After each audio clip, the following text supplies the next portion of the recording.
Bonjour chers amis, chers frères et sœurs, c'est un plaisir de vous retrouver. Bonjour à Valérie qui va nous accompagner une fois de plus. Vous avez peut-être remarqué que vous avez sur le site, au centre des Écritures, un certain nombre de messages en musique qui, nous espérons, c'est très court, mais peuvent être un bon moment de détente, de réflexion et, je dirais, de méditation. Vous avez sans doute aussi remarqué que plusieurs, le quoi et le pourquoi, des vidéos à peine plus longues, en général 3 à 5 minutes, qui précisent certains points de l'histoire que nous étudions. Et donc, je vous encourage à aller voir tout cela, il y en aura davantage.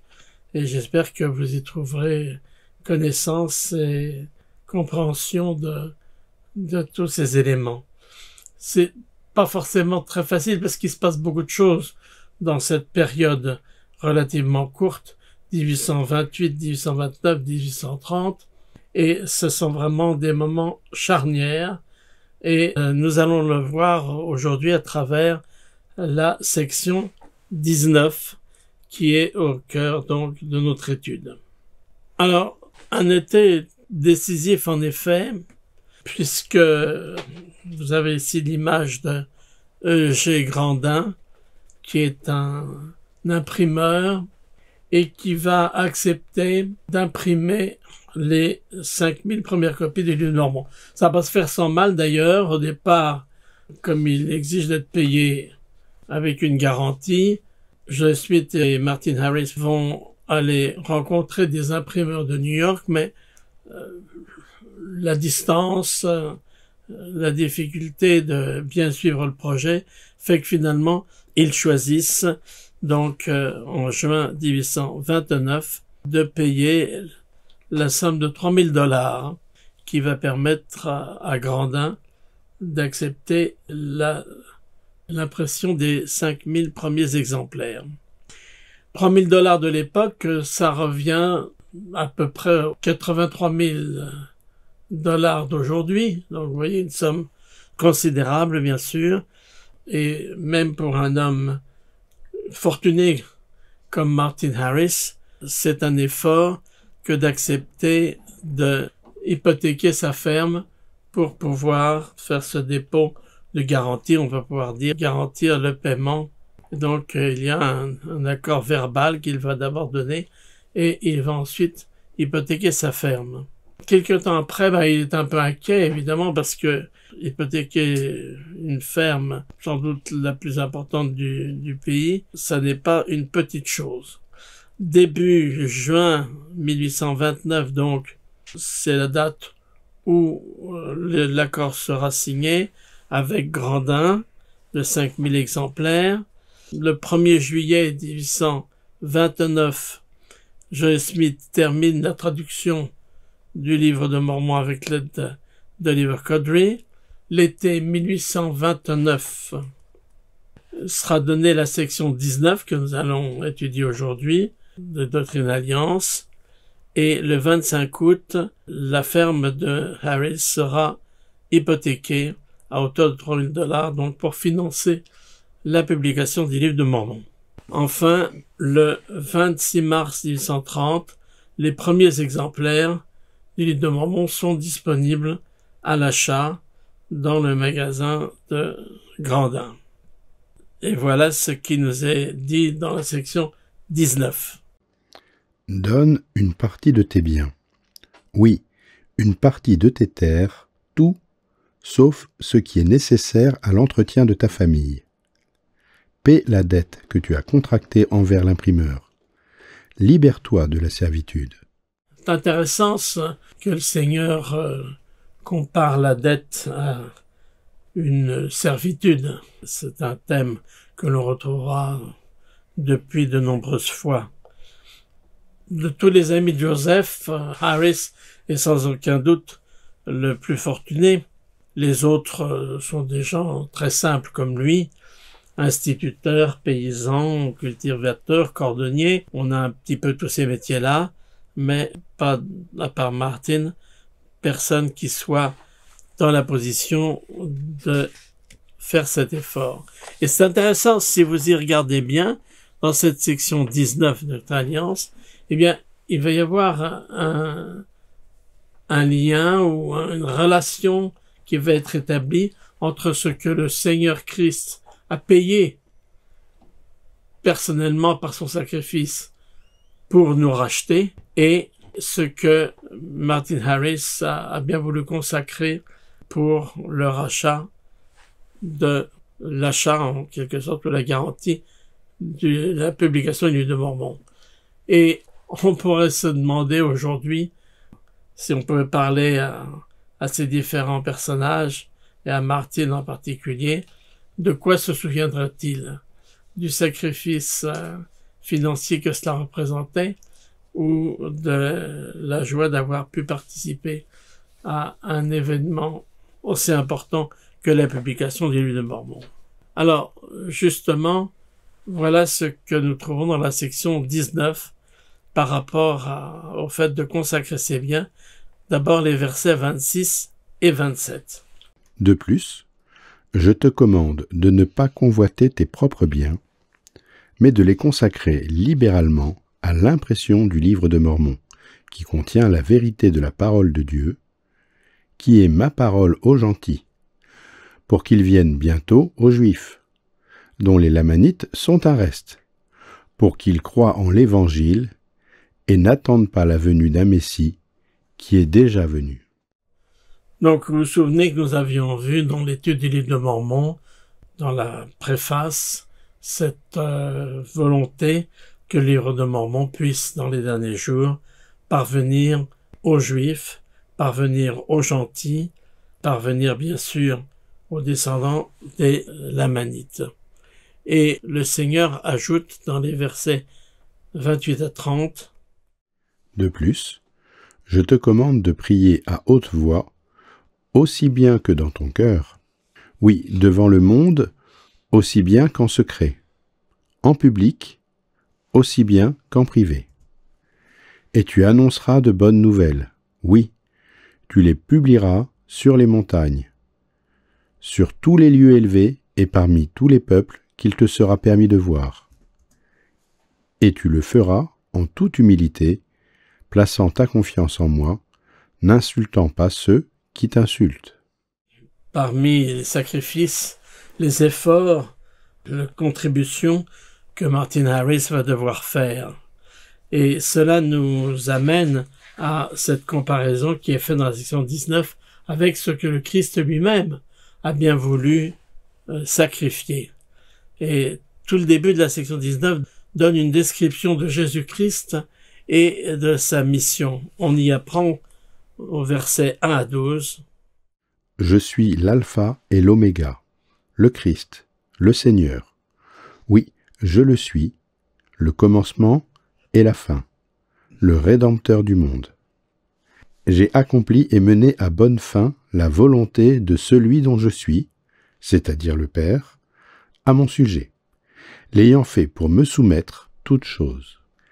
Je conserve tout pouvoir, oui, jusqu'à détruire Satan et ses œuvres à la fin du monde et au grand et dernier jour du jugement que je prononcerai sur ses habitants, jugeant chaque homme selon ses œuvres et les actes qu'il a accomplis. » Donc nous apprenons ici que Jésus a consenti cette soumission au Père, à la volonté du Père dans le sacrifice, et il attend de Martin Harris la même volonté de se soumettre à ce que le Seigneur a préparé pour lui, pour qu'il participe à cette œuvre, ici donc la publication du livre de Mormon. Mais nous apprenons dans ces versets que Dieu est infini, que son châtiment est éternel, un châtiment infini, verset 6, ce qui ne signifie pas qu'il soit sans fin, mais que c'est une, dit-il, damnation éternelle, verset 7. En d'autres termes, nous apprenons dans la section 19, 10 à 12. « Car voici qu'il est grand le mystère de la divinité. Car voici, je suis infini, et le châtiment qui vient de ma main est un châtiment infini. car infini est mon nom. C'est pourquoi le châtiment éternel est le châtiment de Dieu. Le châtiment infini est le châtiment de Dieu. Voilà, donc il va définir ce châtiment lorsqu'il parle de châtiment et qu'il parle de sacrifice éternel et infini. C'est le sacrifice du Fils de Dieu qui est lui-même éternel et infini. Et ceux qui le rejetteront tomberont dans un châtiment éternel et infini. C'est-à-dire que c'est pas une question de durée, mais c'est une question d'intensité. C'est une question, je dirais, de là où on va finir en quelque sorte. Alors, justement, nous avons là, dans la section 19, des versets des plus importants. C'est en effet la première fois que Christ va parler de ses souffrances expiatoires après qu'elles se soient produites. La seule fois d'ailleurs où il en parlera personnellement de cette façon-là. Voilà ce qu'il nous dit. C'est pourquoi je te commande de te repentir. Repens-toi, de peur que je ne te frappe du sceptre de ma parole, de ma fureur et de ma colère, et que tes souffrances ne soient atroces.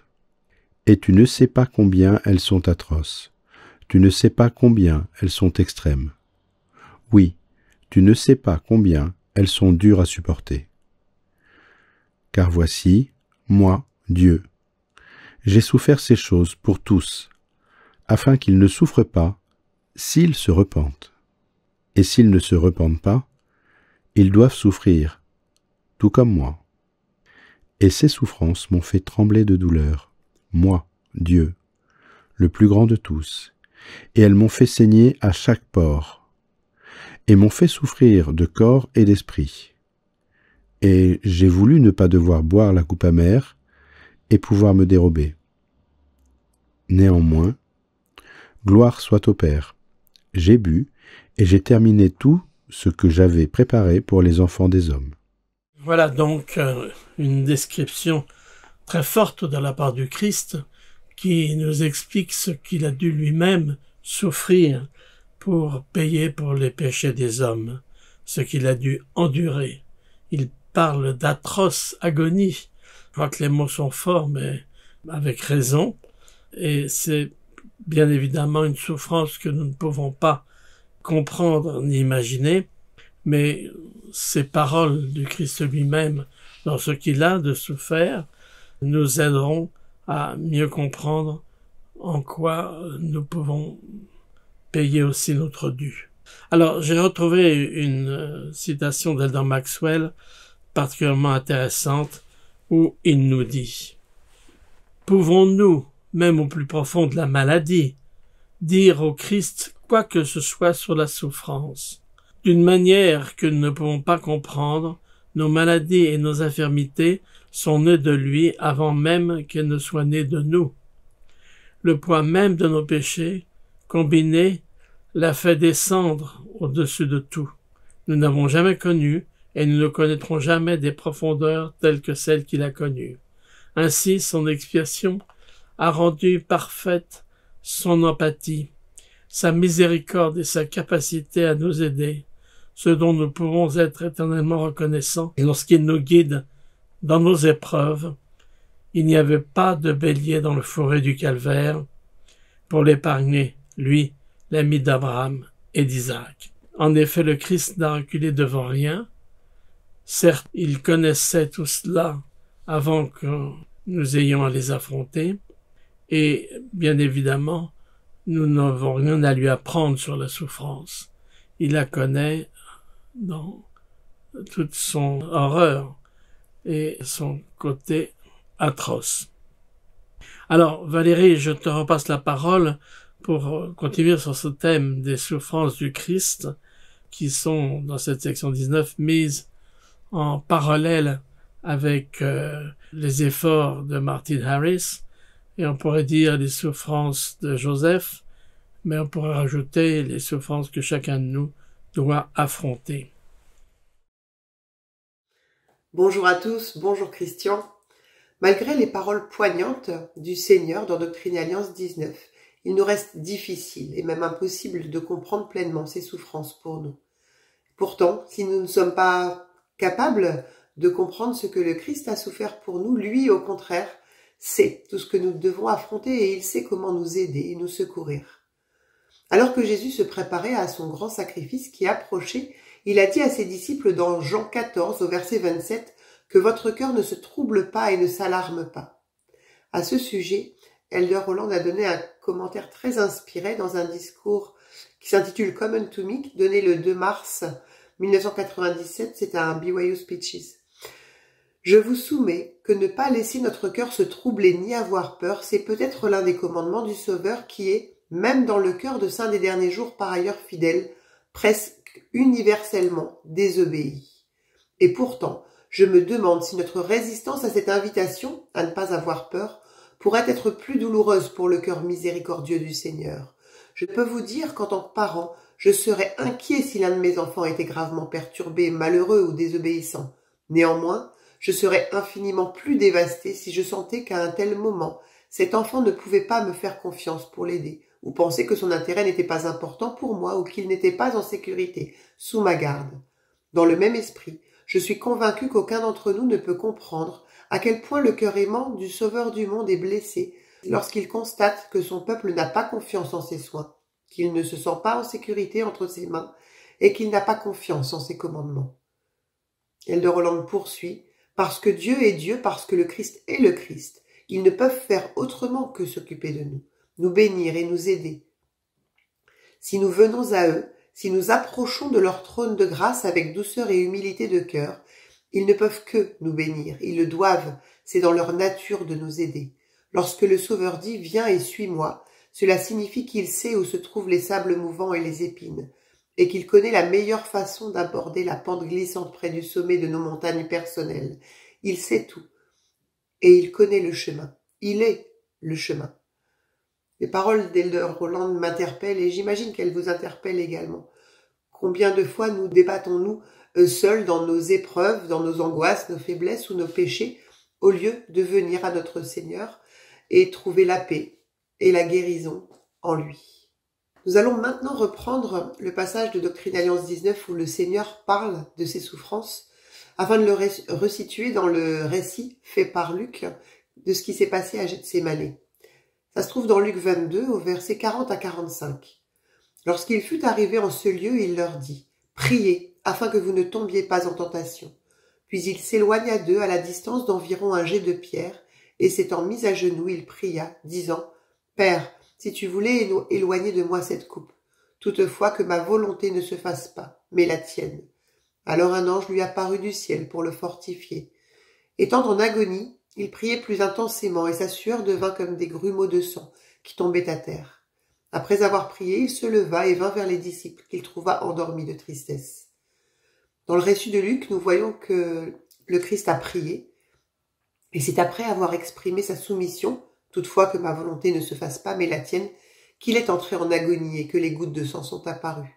Ces souffrances sont détaillées dans Doctrine Alliance 19. Et ces souffrances m'ont fait trembler de douleur. Moi, Dieu le plus grand de tous, et elles m'ont fait saigner à chaque pore et m'ont fait souffrir de corps et d'esprit. Et j'ai voulu ne pas devoir boire à la coupe amère et pouvoir me dérober. Mais finalement, c'est au verset 19 que nous avons la résolution de cette situation.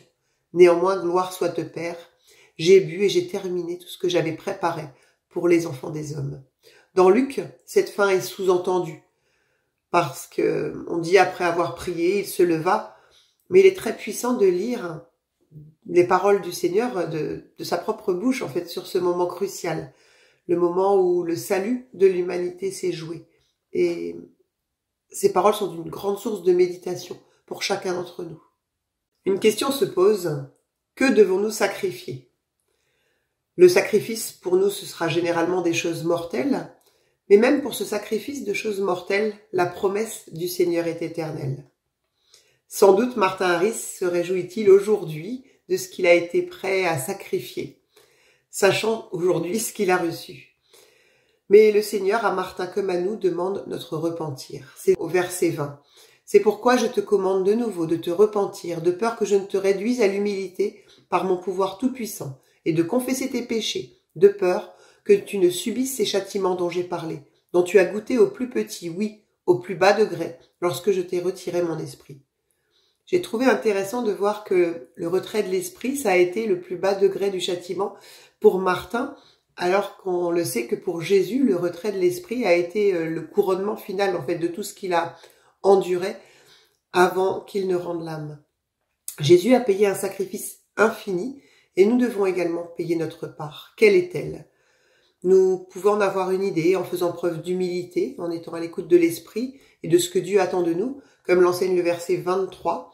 « Apprends de moi et écoute mes paroles, marche dans l'humilité de mon esprit et tu auras la paix en moi. » Todd Christofferson, dans un discours qui s'intitule « Le don divin du repentir », en 2011, parle de ce sujet, de nos sacrifices personnels.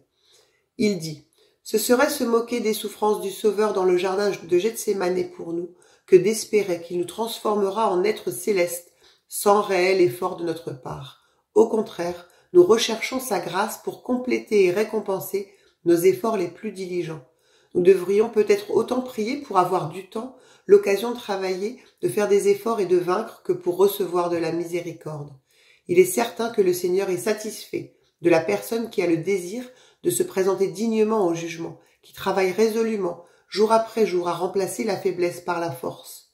Le repentir réel, le véritable changement peut nécessiter plusieurs tentatives, mais il y a toujours quelque chose de purifiant et de saint dans ce combat. La guérison et le pardon divin se déversent tout naturellement sur une telle âme, car la vertu aime la vertu, la lumière s'attache à la lumière, la miséricorde a compassion de la miséricorde et réclame ce qui lui appartient. C'est cité de Doctrine Alliance 88 au verset 40. Et cette question finalement, que dois-je sacrifier, demeure une question infiniment personnelle. Nous savons tous quelle est notre pierre d'achoppement ou quelles sont nos pierres d'achoppement, nos faiblesses, nos péchés et nos défis, nos tentations également. Et nous savons, si nous sommes honnêtes avec nous-mêmes et nous savons regarder à l'intérieur de nous ce que le Seigneur attend de nous, que nous sacrifions. Ainsi, nous ne pouvons prétendre comprendre totalement ce que le Christ a souffert, mais il nous invite à être prêts à payer le prix si nous ne voulons pas souffrir tout comme lui. Ou certes, pas souffrir vraiment comme lui a souffert, mais toute proportion gardée de devoir endurer ce qu'il a lui-même enduré. Merci Valérie de nous avoir aidés à comprendre. Et ici, Elder Christofferson nous invite à réfléchir sur ce qu'est le repentir réel, parce que finalement, dans la section 19, c'est ce que nous avons comme, je dirais, fait marquant de ce qui est demandé à Martin Harris, à savoir de vraiment se repentir de toutes choses. Et puissions-nous le faire au nom de Jésus-Christ. Amen.